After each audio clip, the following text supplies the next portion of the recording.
بسم اللہ الرحمن الرحیم۔ فَيَوْمَ يُنَادِيهِمْ تخویف قربی ہے، جس دن بلائے گا ان کو، فَيَقُولُ أَيْنَ شُرَكَائِي، پر فرمائے گا کہاں گئے شریک میرے، الَّذِينَ كُنتُمْ تَزْعُمُونَ، یہ آیت پھر آ گئی، الَّذِينَ كُنتُمْ تَزْعُمُونَ، جن کو تم پکارا کرتے تھے، وَنَزَعْنَا مِنْ كُلِّ أُمَّةٍ شَهِيدًا، اور کھینچ لائیں گے ہر امت سے شہیدن ایک گواہ، گواہی دینے والا۔ پیچھے کیا لکھا ہے؟ بس وہ ان کی شرک کی گواہی دیں گے، فَقُلْنَا، بس کہیں گے ہم، لاؤ برہان اپنی، فَعَلِمُوا، بس یقین کر لیں گے، أَنَّ الْحَقَّ لِلَّهِ، أَنَّ الْحَقَّ فِي الْأُلُوهِيَّةِ لِلَّهِ، وہاں مشرکوں کو یقین آئے گا کہ واقعی الحق فی الالوہیت للہ، پکارے سننے کا حق، حاجت روائی والا حق، مشکل کشائی والا حق، الوہیت والا حق للہ، صرف اللہ کے ساتھ خاص تھا۔ یہ کب سمجھ آئے گا؟ جب جہنم سامنے ہوگی اور ایک لتر والا بھی ساتھ ہوگا، گواہ بھی،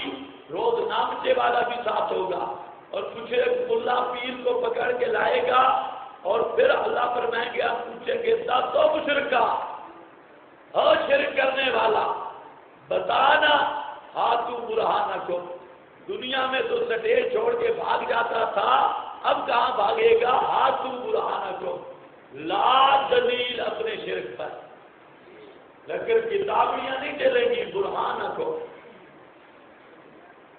کون سی چیز کا؟ پختہ دلیل لا، گپوٹیشن نہیں، بڈھڑی کا بیڑا، 11 سال کا بیڑا نہیں، لا ہاتھو برہانکم، اور جب دیکھیں گے نا اب تو پھنس گئے، دنیا میں تو شور بچا کے بھاگ جاتے تھے، اب پھنسے،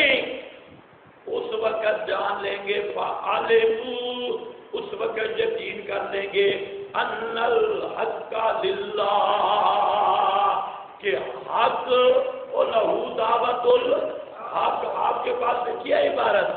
أَنَّ الْحَقَّ فِي الْأُلُوهِيَّةِ لِلَّهِ، الوہیت والا حق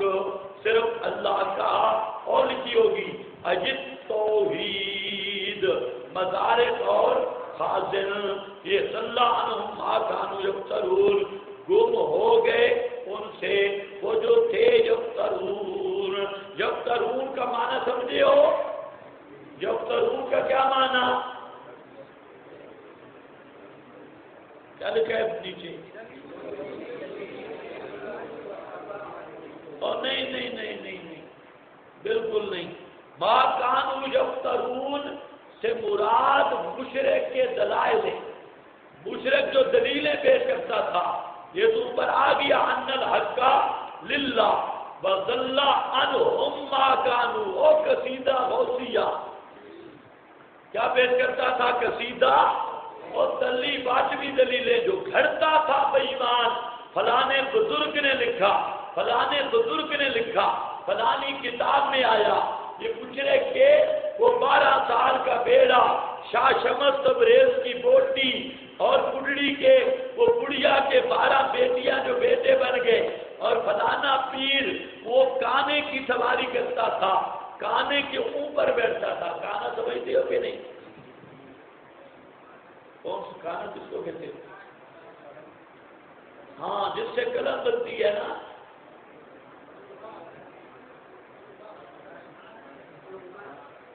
سرما، وہ جس کا بوٹا ہوتا ہے اس کو کیا کہتے ہو؟ سروٹ تو تلنگانہ والے کہتے ہیں، پشتو والے کیا کہتے ہیں؟ سمجھ گیا نا، اس کا لمبا سا چھوٹا بانس ہوتا ہے۔ ہمارا ایک رشتے دار تھا، وہ اس کو جتنا ہم قرآن سناتے نا سنتا رہتا تھا، کہتا تھا بھئی میں نے شاہ صاحب کی تقریریں بھی سنی ہیں، سید عطا اللہ شاہ صاحب، ان کی بھی سنی ہے، بڑا عاشق تھا شاہ صاحب کا، تھا بڑا اول نمبر کا مشرک، اول نمبر کا مشرک، صدیق اس کا نام تھا، میرے ماموں کا وہ لگتا تھا چچا صاحب، ہم بھی اسے ماموں کہتے، تو خیر بہت غضب کا مشرک تھا، ظالم مشرک، اور سید عطا اللہ شاہ صاحب کا بڑا عاشق تھا، کہتے شاہ صاحب کو میں نے بڑا سنا ہے، فلانے کو بڑا سنا، اور یہ وہ شخص ہے، مجھے اس نے خود بتایا کندیا میں تھا، کندیا میں، اب بھی ہمارے رشتے دار بہت سارے ہیں کندیا میں، وہ بھی کندیا میں تھا، تو کہتا ہے کہ میں ملازم تھا ریلوے میں، ریلوے میں ملازم، کافی اس کی عمر ہوئی، پتہ نہیں 120-15 سال کا ہو کر مرا ہے، ہم اس کے ساتھ پھر بہت گپے لگاتے، چھوٹے چھوٹے ہوتے تھے، اس کے ساتھ بہت گپے ہوتی تھی، تو اس نے مجھے خود بتایا کہ میں ریلوے میں ملازم تھا، اور میں نے خط لکھا اپنے پیر حسین کو، اس کا کوئی پیر حسین تھا، اس کو خط لکھا، اور وہ خط لگا کے چلا گیا مولوی حسین علی کے پاس، وہ کہتا تھا وہاں بجرا بول گیا خط، کہتے وہ جو وہابی مولوی تھا نا، اس کو خط پہنچ گیا،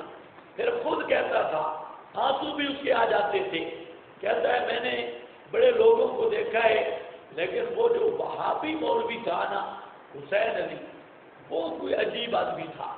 تو خط اس کو پہنچ گیا، اب وہاں بجرا جو حضرت کا ایریا ہے اور دنیا میں کافی فرق ہے،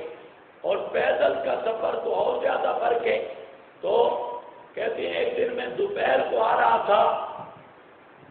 ملازمت سے واپس، تو وہ مولوی حسین علی، یہ وہ لفظ ہی کہتا تھا مولوی حسین علی وہابی، وہ آیا، ایک جنڈ کی سائے کے نیچے بیٹھا تھا، گرمیاں تھی، جنڈ کا درخت سمجھتے ہو نا، اس کا سایہ چیکر کی طرح ہوتا ہے، سایہ شاید نہیں ہوتا، بالکل کم سایہ ہوتا ہے، پتہ نہیں جھاڑی آپ بولتے ہیں کیا بولتے ہیں، تو جنڈ کے سائے کے نیچے بیٹھا تھا، کہتے ہیں او اونچا لمبا قد تھا، پگڑی ماری ہوئی تھی، اور وہاں پر وہ مولوی صاحب بیٹھے تھے، تو میں گیا نا، تو اس نے مجھ سے پوچھا بھئی آپ کون ہیں، ہاں آپ کدھر کے رہنے والے ہیں، میں نے کہا میں دنیا کا ہوں، اس نے کہا کہ یہ میرے پاس ایک خط ہے صدیق آوان، یہ کون ہے، اس کو آپ جانتے ہیں، تو اس نے کہا وہ تو میں ہوں، آپ کا کیا کام ہے، آپ کون ہیں، اس نے کہا میرا نام حسین علی ہے، اور خط نکالا، میں وہاں بجرا سے آیا ہوں، تو میں نے اس سے کہا کہ یہ تو میں نے آپ کو تو خط نہیں لکھا، میں نے تو اپنے پیر حسین کو خط لکھا ہے، تو کہنے لگا کہ یہ مجھے بھی پتہ ہے،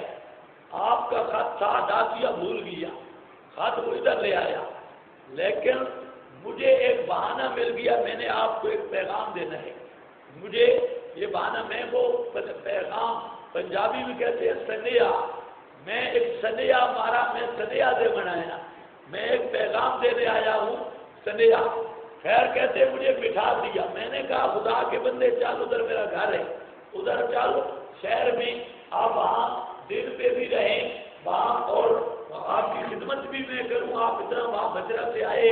وہاں بھی ہے تو کوئی مسئلہ نہیں، تو میں آپ کی خدمت بھی کروں، تو کہتا ہے وہ کہتا ہے نہیں میرے پیچھے طالب علم ہے، میں نے طالب علموں کو پڑھانا ہے، تو مجھے آپ کا ایڈریس مل گیا، میں آپ کو ایک پیغام دینے آیا ہوں، قیامت کے دن یہ نہ کہنا کہ مجھے مسئلہ کسی نے نہیں سمجھایا، یہ مولانا حسین علی رحمہ اللہ کا فکر دیکھو، وہاں جنڈ کے نیچے بیٹھ گئے، تو کہتے ہیں تقریر شروع کر دی، وہ اکیلا ملازم اس کو مسئلہ سمجھا رہے ہیں جنڈ کے نیچے بیٹھ کر، آج کا بے ایمان سٹیج پہ بھی مسئلہ نہیں بیان کرتا، تو کہتے ہیں دوپہر کو وہ مجھے کہتا رہا، مسئلہ تو میں نے کوئی نہیں ماننا تھا، ساری وہابیوں والی باتیں تھی، لیکن میں سنتا رہا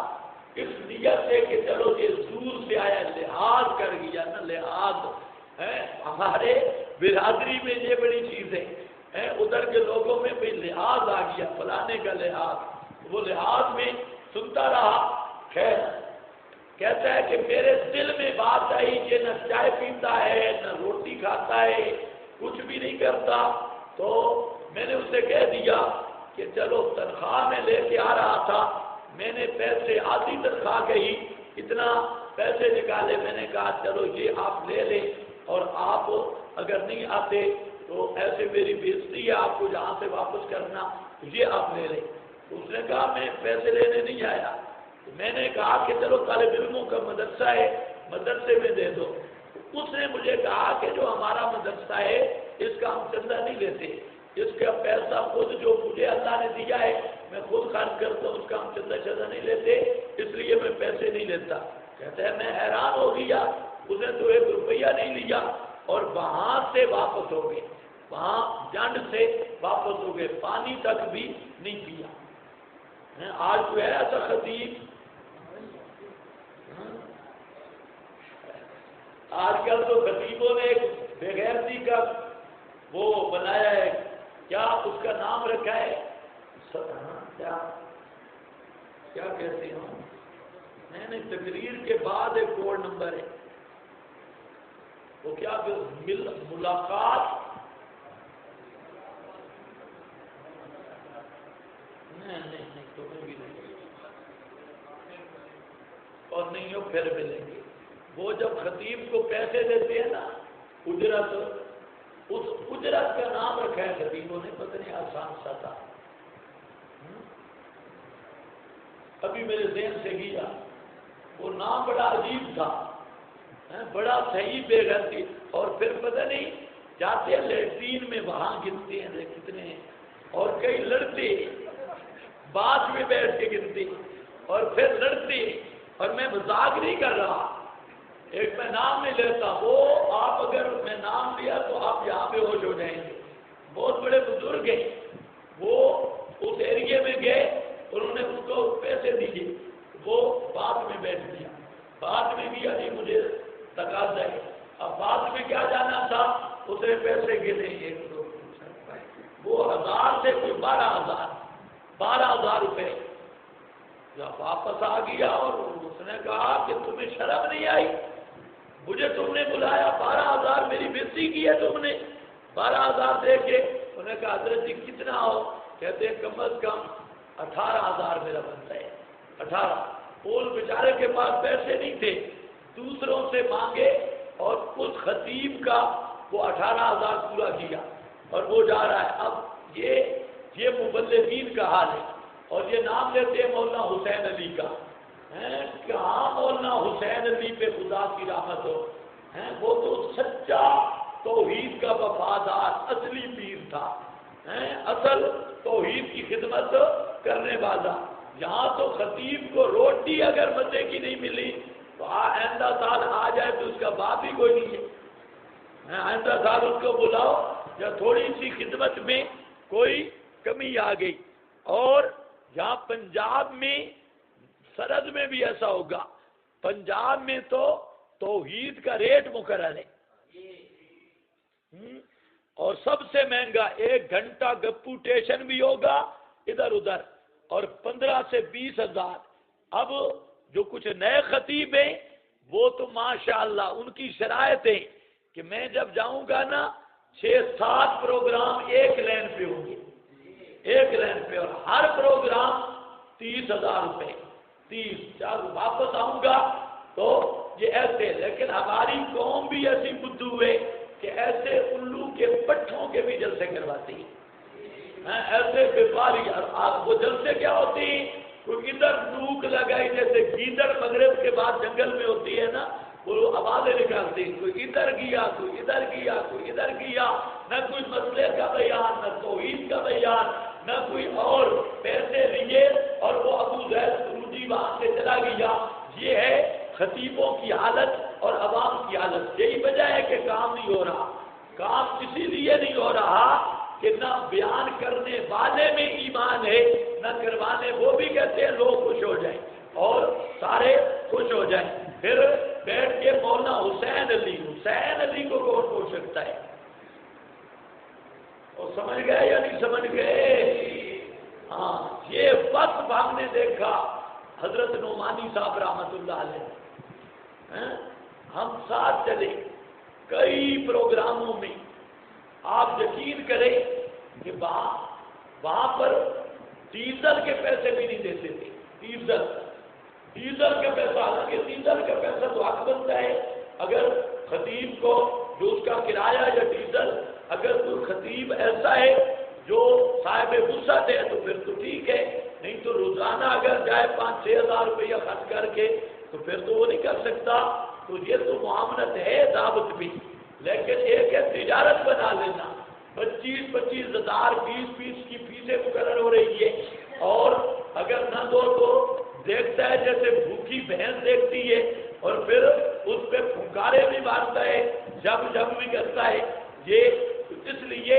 عوام میں مشہور یہ ہے کہ خطیب کو گھر سے باہر نکالنا اور دلہن کو نکالنا برابر ہے. اپنی بہن بیٹی کو جیسے نکالا جاتا ہے نا سوار کر، خطیب کو بھی ایسے نکالا جاتا ہے. حضرت نعمانی صاحب رحمہ اللہ نے یہ بات دیکھی، کبھی کچھ نہیں ہوا. کبھی کئی واقعات ایسے آئے، کبھی ہمیں غصہ آتا تھا. میں نے کئی دفعہ کہہ دیا کہ حضرت آپ کیوں ان لوگوں کو ٹائم دیتی، اب یہ خرچہ ہی نہیں دیتے، ڈیزل کے پیسے بھی نہیں دیے تو کیوں ہم کہاں سے لیں ڈیزل کے پیسے؟ خواہ اگر روزانہ 10-12 ہزار خرچہ کرے تو یہ کون سا دکھ ہے، ڈیزل تو اس کا حق بنتا ہے. تو مجھے کہتے چپ ہوئے، یہ کون سی باتیں کرتا ہے. اور تم شکر کرو انہوں نے ہمیں توحید بیان کرنے کے لیے بلا لیا ہے. پھر آگے سے نعمانی صاحب کہہ دیتے کہ ہو سکتا ہے، تمہیں کیا پتا، ہو سکتا ہے غریب ساتھی ہے، ان کو ذوق تھا جلسے کا، توحید کا بیان ہو گیا، ان کے پاس نہیں ہوگا کرایہ، جب تک اللہ دے رہا ہے تو ہم لگا رہے ہیں نا، کیا ہے. تو اس بات پہ ہمارا حضرت نعمانی صاحب سے کئی دفعہ مباحثہ ہوتا. ہم کہہ رہے آپ ایسے تاریخ دے دیتے، ایک دفعہ کے واقعات لگتے. یہاں دیکھو تو میں عرض یہ کر رہا تھا کہ اصل یہ خلوص ہے جو اللہ نے ان لوگوں کو عطا کیا تھا. سمجھ گئے یا نہیں؟ گانے سے بات چلی تھی، گانے سے مجھے یاد ہے. تو وہ جو صدیق تھا نا ماموں، وہ مجھے مسئلہ سنتا رہتا تھا. آخر میں کہتا تھا کہ جہاں جو پیر تھا نا، پیر تم تو وہابیوں نہیں مانتے، وہ گانے پر سواری کرتا تھا. گانے کے اوپر بیٹھ کر نا اس پہ سواری کرتا تھا. تو میں نے ایک دن کہہ دیا کہ ماموں جی وہ بیٹھتے کہاں سے گانے پر؟